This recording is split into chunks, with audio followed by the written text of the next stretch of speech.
An eye for an eye. 3 Ghanaians were deported from Israel. No charges, no explanation. So Ghana did something Africa is never supposed to do. It deported Israelis back. No questions, no detention, no consequences. And suddenly, Israel apologized. This episode is about power. It's about what happens when Africa finally uses it. Greetings and welcome, and thank you for being here. I'm Dr. Christie Agawu, a researcher and storyteller who tells it as it is. In this episode, we interrogate power, not just who has it, but who is allowed to use it, who is told to be patient, and who is punished for a certain dignity. If you care about African sovereignty, about global inequality, and the uncomfortable truths of international politics, you are in the right place. Please subscribe, share this episode to get the conversation abroad, and let's hear your thoughts in the comments. Now, let's talk about Ghana, Israel, and why an eye for an eye may be the most misunderstood diplomatic principle of all. It works. So, my people, let's be precise, because power always hides in the details. In early December, 7 Ghanaian nationals arrived at Ben Gurion Airport in Israel. Among them, 4 Ghanaian parliamentarians officially invited to attend an international cybersecurity conference. And there were 3 ordinary Ghanaian travelers also.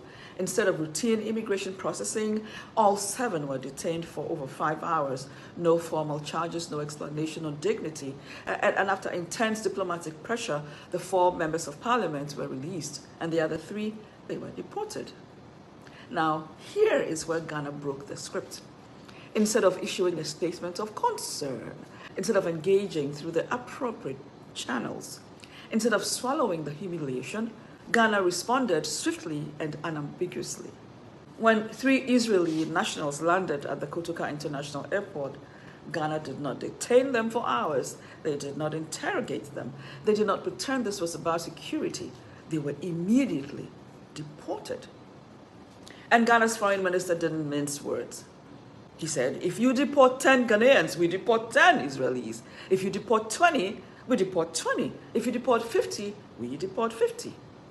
The action the government of Ghana was compelled to take yesterday is directly in retaliation to the ill treatment and unjustified, unwarranted, and what we consider unlawful deportation of our fellow compatriots. We summoned the chargé d'affaires of the embassy of Israel in Ghana and strongly protested that treatment. The chargé confirmed that indeed all the persons who suffered this dehumanizing and traumatic treatment from Israeli authorities were people he issued visas to.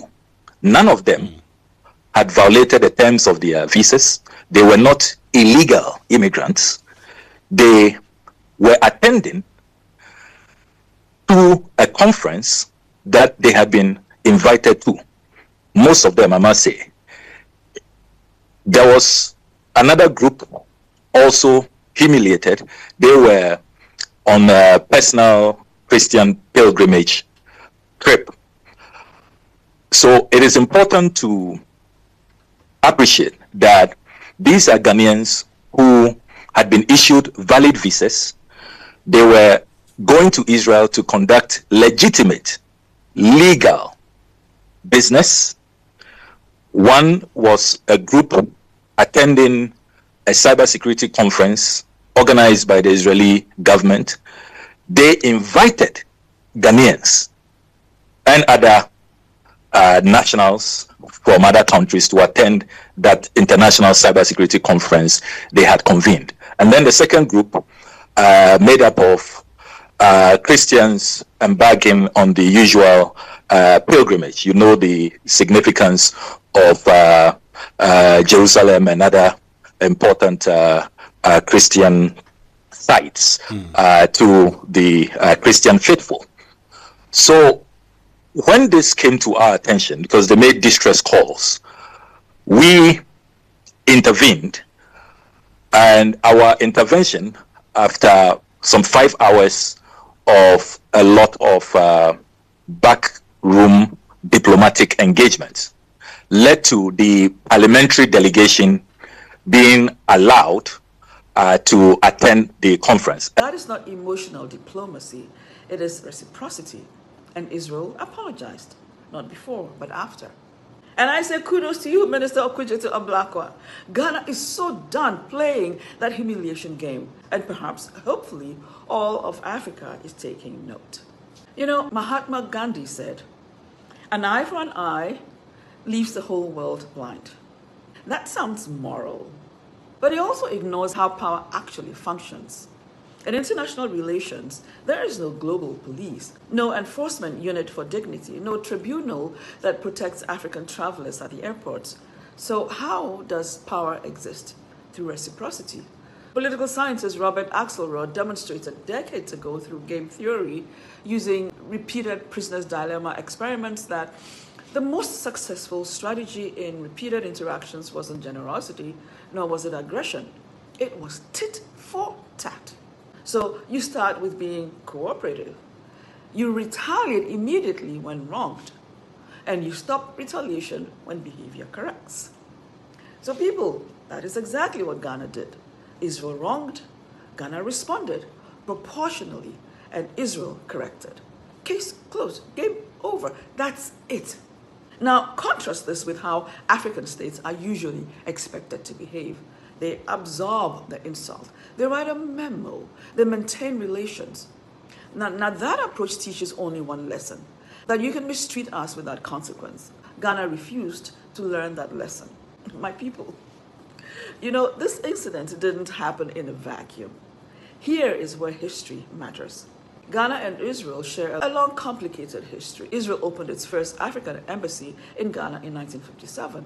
Golda Meir visited Ghana in 1958. There was cooperation in agriculture, security, medicine, and development.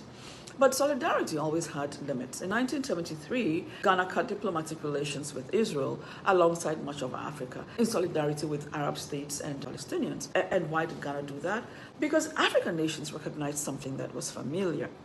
They recognized occupation, dispossession, military dominance framed as security against Arab states, and it reminded them of their own experiences with colonialism. Relations were later restored, yes, but memory doesn't disappear just because embassies reopen. So fast forward to today. Africa is watching Gaza. Africa is watching international law collapse in real time. Africa is watching who gets sanctioned and who never does. So, when Ghanaian travelers were detained and deported without justification, their response wasn't just about visas. It was about pattern recognition. And Ghana decided, not this time. Oh no, you don't. Friends, let's ask this uncomfortable question. Would Israeli authorities have detained British members of parliament for 5 hours without explanation? Would they have deported German or American travelers so casually? We already know the answer because border treatment follows global hierarchies. African passports are treated as suspicious by default. African travelers are expected to endure humiliation silently. African states are expected to accept this treatment as the cost of participation. And the truth is, nobody cares how Africans and African states feel. But this time, Ghana rejected that entire architecture. Ghana said, we matter. This moment also forces us to confront a deeper misunderstanding about power in international relations. Theodore Roosevelt, former president of the United States, famously summarized diplomacy this way. He said, speak softly and carry a big stick. The phrase is often misunderstood as aggression. It isn't. What Roosevelt meant was this, that diplomacy only works when it is backed by credible consequences. Without a stick, soft words are just noise. For decades, African states have been encouraged, even pressured to speak softly without ever being allowed to carry a stick, to protest politely, to submit memos, and to trust the process. Ghana broke that pattern. Its response to Israel was not loud. It was not emotional. It was not disorderly. It was measured. It was backed by authority over its own borders. And that was the stick. And here's the part that we must be honest about. Africa has never lacked big sticks. You see, this continent has resources that power the developed world, resources that should give it enormous heft in international relations. Africa supplies the cobalt that powers electric vehicles, the lithium that runs batteries, the gold that underpins reserves, the uranium that fuels energy grids, manganese and chromium for steel, platinum for catalytic converters, copper for electrical grids, and the rare earths that make modern technology possible. Africa's problem has never been irrelevance. It has been the systematic discouragement of using leverage. Africa needs to unite, one for all and all for one. The architecture of global power favors the powerful. And Ghana's action reminds us that dignity in international politics is not granted, it is enforced. Respect follows consequences, not appeals. And that is why an eye for an eye, when understood properly, is not barbaric. It is stabilizing. It signals boundaries. It restores balance. And it tells the world that African states are not background actors. They are participants whose actions matter, and they could be the masters. Now that is what the big stick looks like when wielded responsibly. So my friends, here is the lesson in that action that Ghana took. It is that Africa needs to use its big sticks. It has the biggest sticks in the world, and it can demand respect and get it. It can show that its dignity is non-negotiable, that consequences matter. Because power doesn't respond to politeness alone, it responds to boundaries. So, my people, if this episode resonated, subscribe. Share it with someone who still believes Africa must always be patient. And tell me in the comments, was Ghana right? Or did this make you uncomfortable? And how do you think other African nations will respond or should respond in the future? Until the next time, stay critical, stay sovereign, and share.